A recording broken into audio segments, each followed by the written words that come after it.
चलिए आज देखने वाले हैं इलेक्ट्रिक करंट, जिसमें हम बात करेंगे नॉमरिकल्स। कुछ इंपॉर्टेंट नॉमरिकल्स देख लेते हैं यहाँ पर।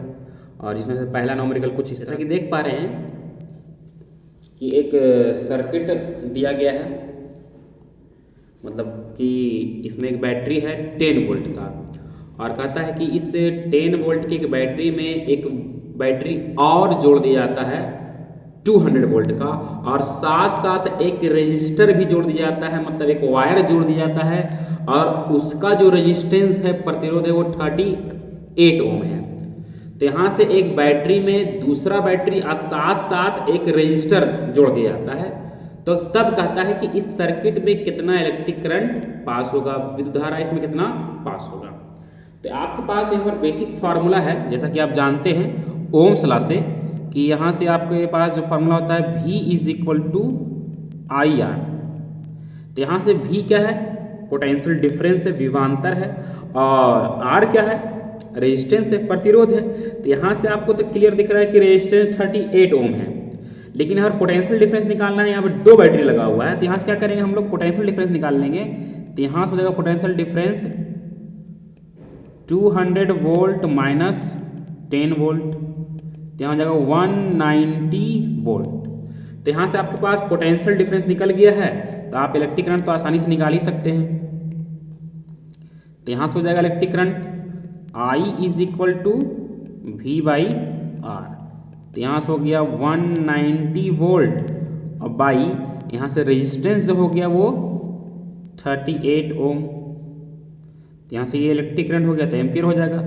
यहाँ से अगर आप कैंसिल कीजिएगा तो यहाँ से हो जाएगा, तो यहाँ से आप कैंसिल कीजिएगा तो ये हो जाएगा 5 एम्पियर। तो यहाँ से इलेक्ट्रिक करंट निकल गया 5 एम्पियर। चलिए पहला क्वेश्चन सॉल्व हो गया। चलिए दूसरा क्वेश्चन देखते हैं हम लोग। तो यहाँ से दूसरा क्वेश्चन कुछ इस तरह से है, कहता है कि एक तांबे का तार है जिसका रेडियस दे रखा है 0.1 मिलीमीटर, और इसका रेजिस्टेंस दे दिया गया 1 kilo ohm. Is connected across A power supply of 20 volt. मतलब एक तांबे के तार को 20 वोल्ट के बैटरी से जोड़ दिया जाता है, जिसका रेजिस्टेंस दे दिया गया है, त्रिज्या दे दिया गया है 0.1 मिलीमीटर, और इसका प्रतिरोध दे दिया गया है 1 किलो ओम। तो पहला नंबर क्वेश्चन कहता है how many electrons are transferred per second between the supply and the wire at one end. मतलब कि आप तांबे के तार को जोड़े हैं बैटरी से, तो एक एंड से दूसरे एंड तक, मतलब एक सिरे से दूसरे सिरे तक 1 सेकेंड में कितना इलेक्ट्रॉन ट्रांसफर होगा, प्रवाहित होगा, वो निकालना है, पहला नंबर। दूसरा नंबर कहता है write down the current density in the wire. तार में करंट डेंसिटी कितना होगा, मतलब कितना पास होगा करंट डेंसिटी, मतलब कि धारा घनत्व कितना होगा, तो वो निकालते हैं। तो यहाँ से हम लोग पहला देख लेंगे, और इस तरह से हम सॉल्व करते हैं, आगे देखते हैं। तो यहाँ से रेजिस्टेंस दे दिया गया है, R इज इक्वल टू दिया गया है 0.1 मिलीमीटर, और मिली के लिए हम लोग लिखते हैं 10 टू द पावर माइनस 3, और ये मीटर। यहाँ से 0.1 को लिखिएगा 1/10 into 10 to the power minus 3 metre, और ये 10 ऊपर जाएगा तो हो जाएगा 10 टू पावर माइनस 4 मीटर। तो यहाँ से रेजिस्टेंस निकल गया। चलिए यहाँ से रेडियस निकल गया, और रेजिस्टेंस दे दिया गया है 1 किलो ओम। तो किलो के लिए 10 पावर 3, और ये ओम हो गया, से रेजिस्टेंस निकल गया। वोल्टेज दिया गया है, विभवांतर दे दिया गया यहाँ से 20 वोल्ट, और टाइम दे रखा है यहाँ से 1 सेकेंड। चलिए ये फिजिकल क्वांटिटी यहाँ पर दिया गया है। तो यहाँ से आपको निकालना है 1 सेकेंड में एक एंड से दूसरे एंड तक कितना इलेक्ट्रॉन पास हो रहा है, ट्रांसफर हो रहा है। तो यहाँ से आपको निकालना है number of electrons, number of electrons. चलिए इसको n से लिखते हैं, मान लेते हैं यहाँ से।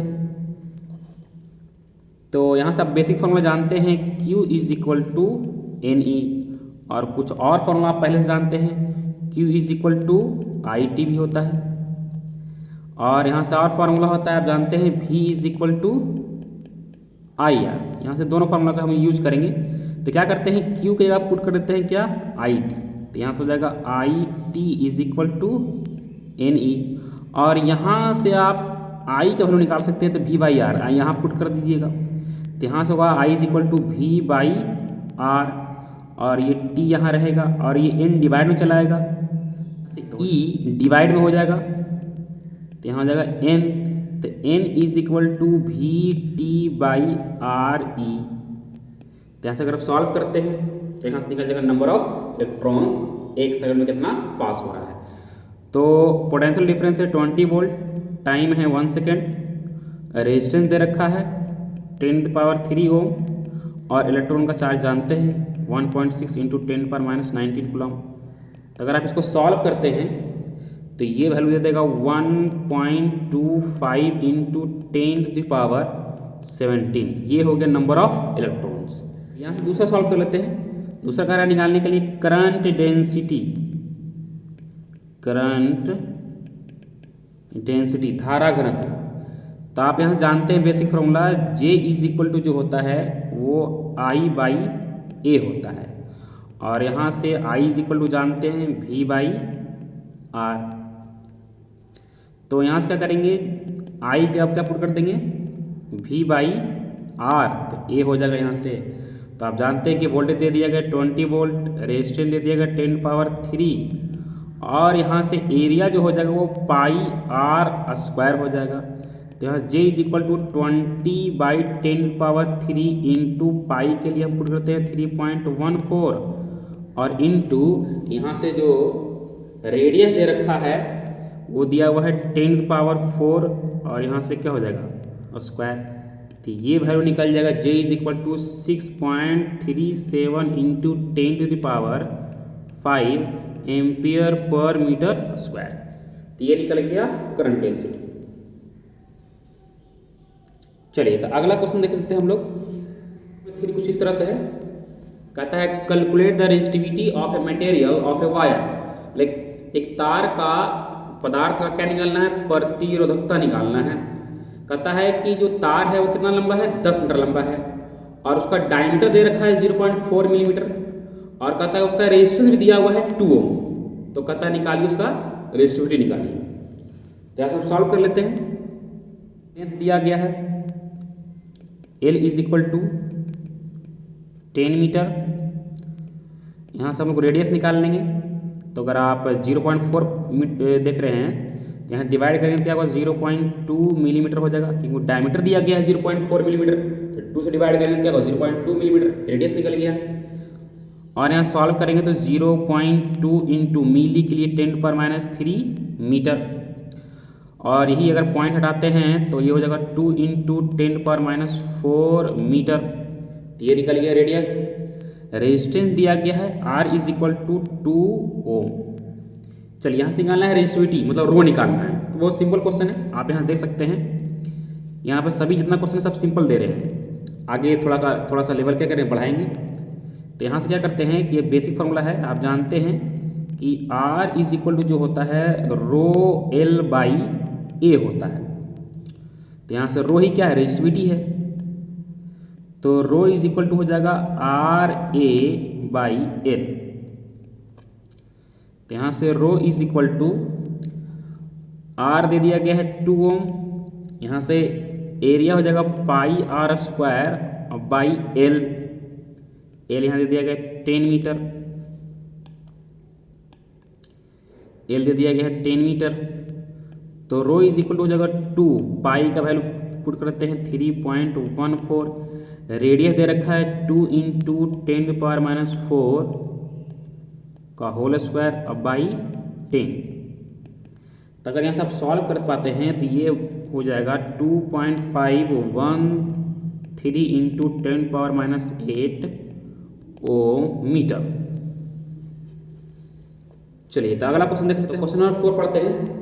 Find the resistivity of a conductor in which A current density of 2.5 ampere पर मीटर स्क्वायर। मतलब यहाँ भी कंडक्टर का चालक का क्या निकालना है, रेजिस्टिविटी निकालना है, मतलब रो निकालना है।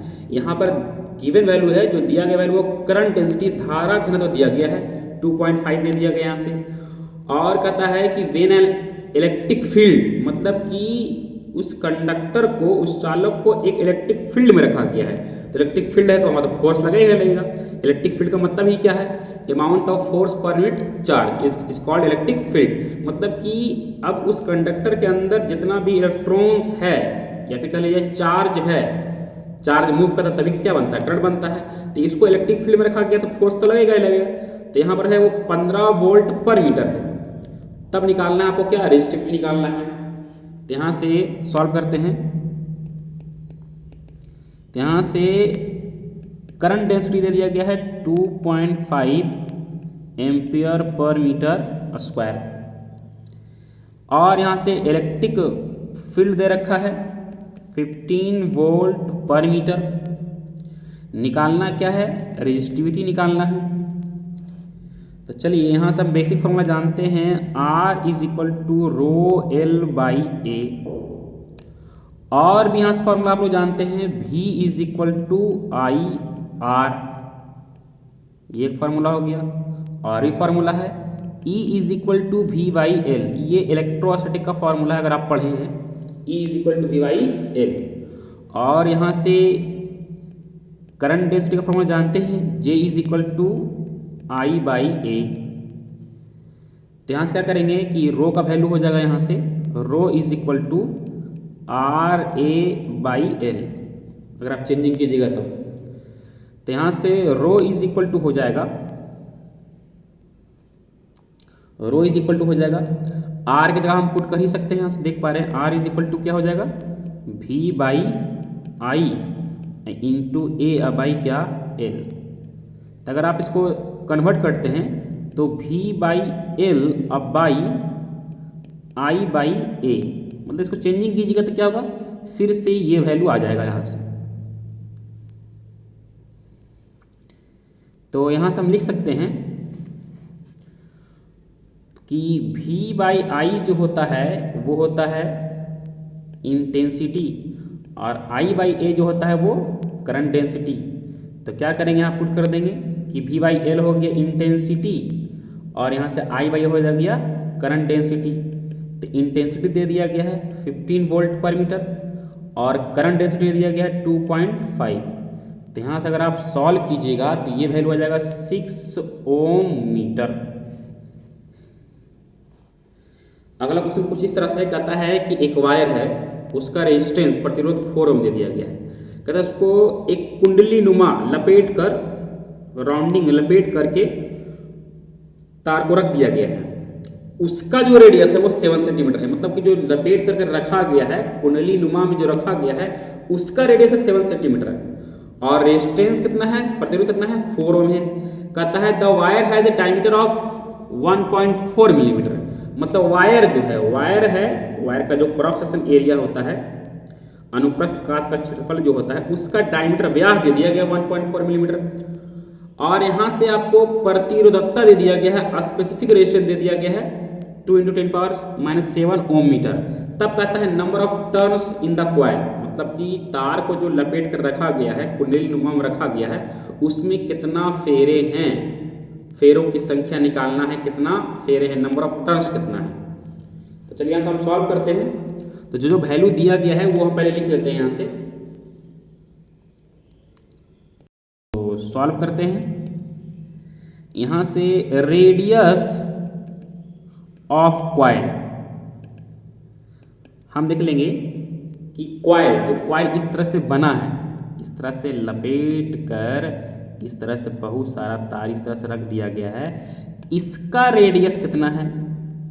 तो वो है radius of coil.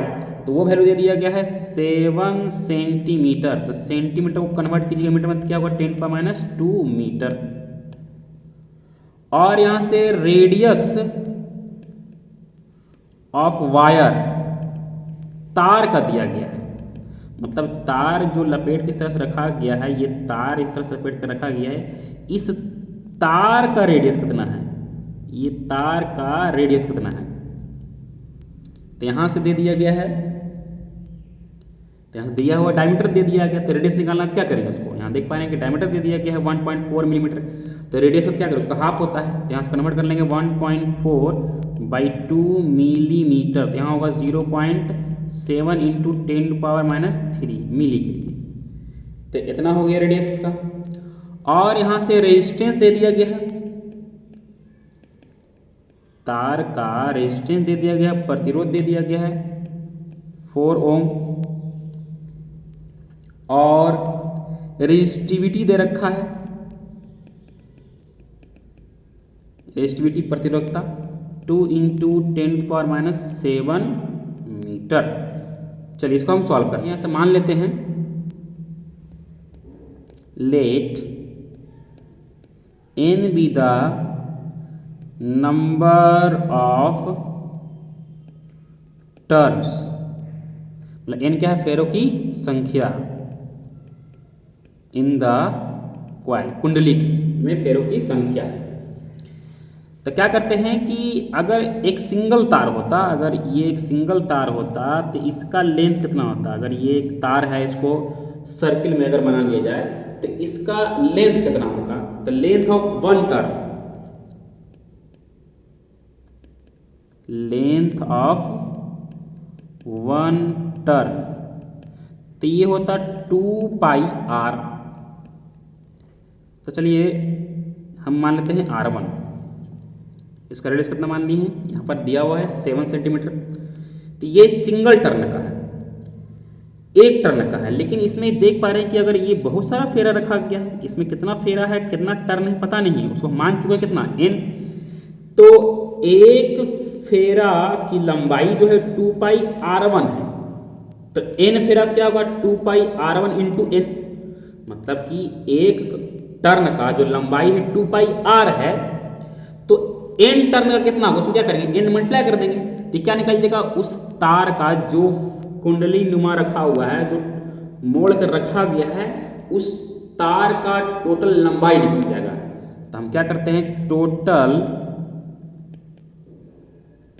Length of wire, तो यहाँ होगा 2π, रेडियस को R1 मान लिए, कोई दिक्कत नहीं, और इंटू क्या हो जाएगा यहाँ से n, तो टर्न माने हैं, तो ये निकल गया लेंथ, L निकल गया 2πr1 इंटू n, और ये रहा आपका R1।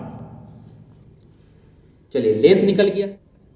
चलिए यहाँ से आगे बढ़ते हैं और रेजिस्टेंस का बेसिक फॉर्मूला लेते हैं, R is equal to ρL/A।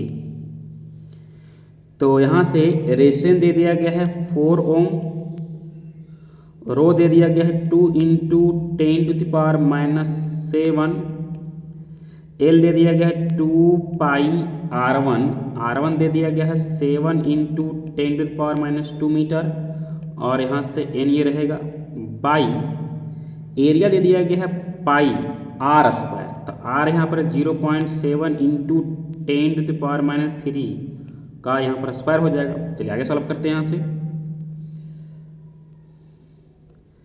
तो यहाँ से क्या होगा कि पाई कैंसिल हो जाएगा, और 2 इंटू 2 4 हो जाएगा। तो यहाँ से लिखते हैं 4 इज इक्वल टू 2 इंटू 2 4, और 10⁻⁷ और 10⁻², तो हो जाएगा 10⁻⁹,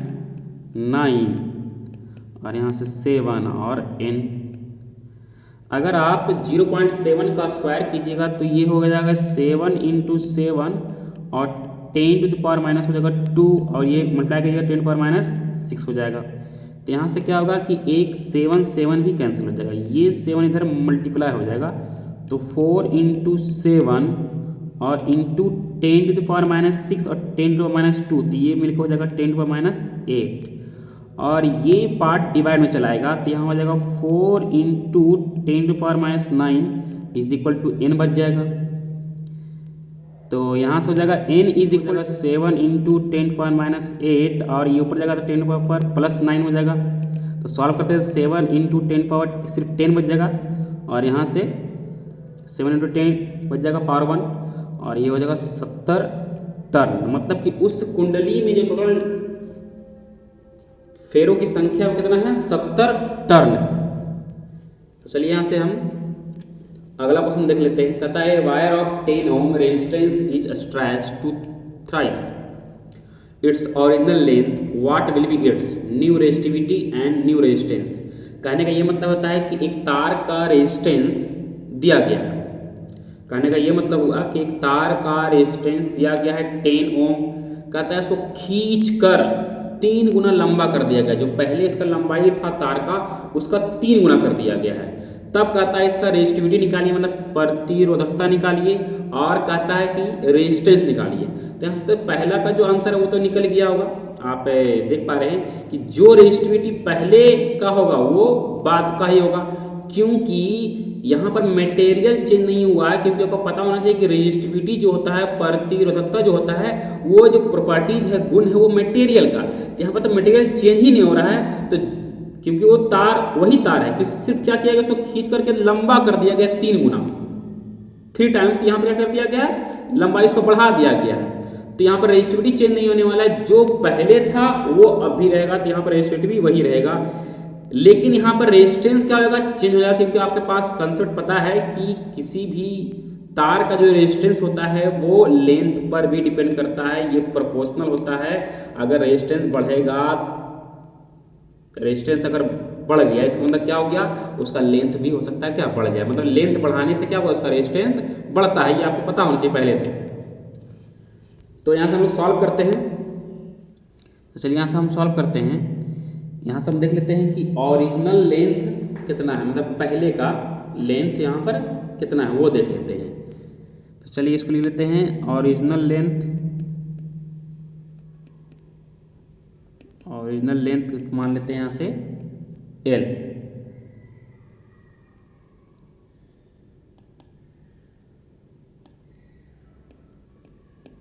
ओरिजिनल लेंथ मान लेते हैं यहाँ से L और स्मॉल l। और यहाँ से न्यू लेंथ जो मान लेते हैं, न्यू लेंथ L डैश, और कहता है 3 गुना हो गया, तो यहाँ से क्या जगह 3L। चलिए इसका हम लोग लिख लेते हैं ओरिजिनल क्रॉस सेक्शन एरिया। चलिए क्रॉस सेक्शन एरिया, इसका ओरिजिनल एरिया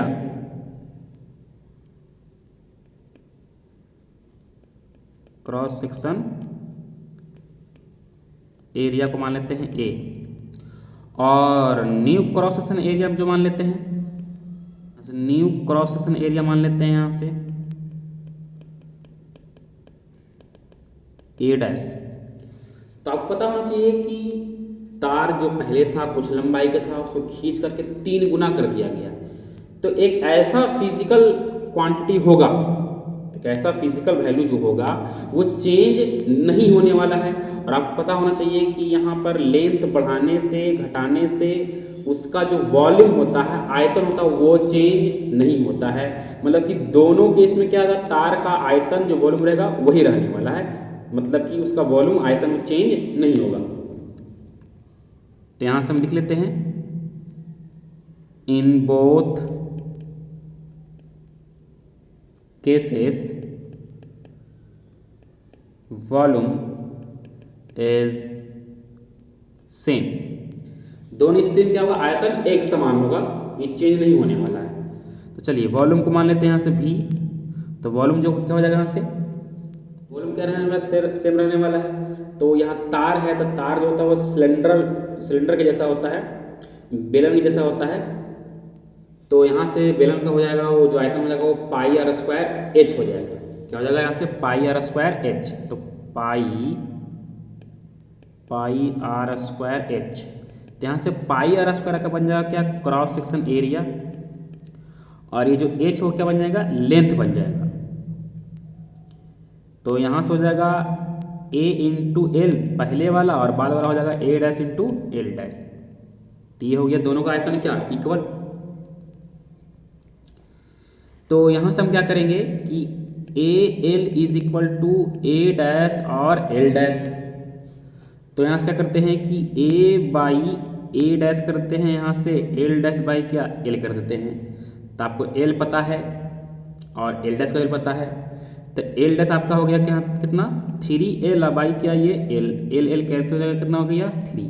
मतलब A बाई A डैश का वैल्यू हो गया 3। यहाँ से रेजिस्टेंस हो जाएगा, ओरिजिनल रेजिस्टेंस जो हो जाएगा, पहले वाला रेजिस्टेंस हो जाएगा R is equal to rho L by A, इसको मान लेते हैं फर्स्ट। और न्यू रेजिस्टेंस हो जाएगा R dash row L dash by क्या ए डैश, इसको मान लेते हैं इक्वेशन फर्स्ट। ये न्यू रेजिस्टेंस है और न्यू रेजिस्टेंस से निकालना है तो क्या करते हैं कि दोनों इक्वेशन को क्या करते हैं, डिवाइड दे देते हैं यहाँ से। तो इक्वेशन सेकेंड डिवाइड फर्स्ट, तो R dash by R is equal to हो जाएगा रो एल डैश बाई क्या A dash by rho L by A. तो यहाँ से रो तो कैंसिल हो जाएगा क्योंकि चेंज नहीं होगा रेजिस्टिविटी। तो एल डैश बाई एल और ये हो जाएगा A by A dash, solve कीजिएगा तो R by R dash by R यहाँ से हो जाएगा और एल डैश हो जाएगा यहाँ से 3 एल बाई एल। और यहाँ से देख पा रहे हैं कि ए बाई ए डैश का वैल्यू आपको पहले से पता है, जैसे कि आप देख पा रहे हैं यहाँ से ए बाई ए डैश का वैल्यू कितना है 3 है। तो क्या करेंगे यहाँ पुट कर देंगे 3 एल एल कैंसिल हो गया, कितना हो गया 9। तो ये आर डैश अगर आप यहाँ से R dash by R is equal to 9 cross multiply कीजिएगा तो हो जाएगा 9 इंटू आर। और ये न्यू रेजिस्टेंस हो गया और आपको पता है कि पहले का रेजिस्टेंस दे दिया गया है, कितना दे दिया गया यहाँ से आर का वैल्यू यहाँ पे कितना दे दिया गया है, पहले का रेजिस्टेंस दे दिया गया है 10 ओम। तो यहाँ से हो जाएगा 90 ओम। तो यहाँ पर से क्या हो गया कि अगर आप तार को 3 गुना खींच कर लंबा कर दीजिएगा तो रेजिस्टेंस जो हो जाएगा कितना हो जाएगा 90 ओम हो जाएगा। तो ये थोड़ा सा लॉन्ग प्रोसेस है, इसके लिए हम आसान सा एक कॉन्सेप्ट बना देते हैं कि ये वो 3 गुना रहे, 5 गुना रहे, 10 गुना रहे, 3.5 गुना रहे, 3/2 गुना रहे, 5/2 गुना रहे, मतलब किसी तरह का ये जितना भी लेंथ इंक्रीज कर दिया जाए और रेजिस्टेंस कुछ पहले दिया रहे तो आप आसानी से निकाल सकते हैं कि कितना रेजिस्टेंस उसका होने वाला है, न्यू रेजिस्टेंस कितना होगा। तो उसके लिए हम एक आसान सा कॉन्सेप्ट बना लेते हैं। कॉन्सेप्ट कुछ इस तरह से हम मान लेते हैं कि ओरिजिनल लेंथ को हम लिखते हैं L और यहाँ से न्यू जो लेंथ है हो सकता है कि वो 3 गुना कर दे, 5 गुना कर दे, 10 गुना कर दे, 3/2 गुना कर दे, यहाँ से जितना भी टाइम्स कर सकता है यहाँ पर। तो मान लेते हैं कि ये n टाइम्स है लेंथ का। चलिए यहाँ से क्रॉस सेक्शन जो एरिया है, क्रॉस सेक्शन जो एरिया है ओरिजिनल वाला, तो मान लेते हैं कितना है A है और यहाँ से न्यू जो है मान लेते हैं A डैश है। तो दोनों केस में क्या होगा, वॉल्यूम सेम रहने वाला है। यहाँ से वॉल्यूम हो जाएगा A इंटू एल, इसका हो जाएगा A dash into N L. तो यहाँ से हम क्या करेंगे, वॉल्यूम इक्वल है तो A L is equal to A dash N L. तो यहाँ से क्या हो जाएगा एल एल कैंसिल हो जाएगा तो यहाँ से होगा A by A dash is equal to N. चलिए ए बाई ए डैश कितना हो गया एन हो गया। चलिए आगे हम सॉल्व कर लेते हैं यहाँ से। चलिए आप रेजिस्टेंस का फॉर्मूला जानते हैं कि R इज इक्वल टू होता है वो रो एल बाई ए, फर्स्ट मान लेते हैं, और न्यू रेजिस्टेंस मान लेते हैं R डैश रो, और यहाँ से जो R इज इक्वल टू रो और L जो है वो कितना है वो एन एल है और बाई ए डैश है, ये मान लेते हैं सेकेंड। और दोनों को अगर डिवाइड दे दे तो यहाँ से हो जाएगा आर डैश बाई आर, तो यहाँ से हो जाएगा आर डैश का value rho N L by A dash by rho L by A. तो यहाँ से कैंसिल हो जाएगा रो और एल एल, तो यहाँ हो जाएगा A by A dash into N. तो R dash by R is equal to, यहाँ से वैल्यू आपको दिया गया है, ये वैल्यू ये है एन और इंटू एन, तो हो जाएगा एन स्क्वायर। तो यहाँ से न्यू जो रेजिस्टेंस हो जाएगा R is equal to N square into R. तो ये हो गया फॉर्मूला। जैसा कि आप इस अभी पिछले क्वेश्चन में देख पा रहे थे कि जो ओरिजिनल रेजिस्टेंस, जो पहले का रेजिस्टेंस था वो कितना था 10 ओम था, और यहाँ पर जो लेंथ है कितना टाइम से इंक्रीज किया गया था वो 3 टाइम्स। यहाँ पे एन क्या हो जाएगा 3 हो जाएगा। तो R dash is equal to क्या हो जाएगा 3, क्योंकि जैसे कि R dash is equal to हो जाएगा यहाँ से, क्योंकि एन स्क्वायर इंटू आर है, तो एन है यहाँ पर 3 का स्क्वायर और ये 10, तो वह 9 इंटू 10, तो ये क्या हो जाएगा 90 ओम। इस तरह से क्या कर सकते हैं कि इस फॉर्मूला के हेल्प से आप आसानी से किसी भी क्वेश्चन को सॉल्व करते हैं, अगर इस तरह क्वेश्चन रहा तब।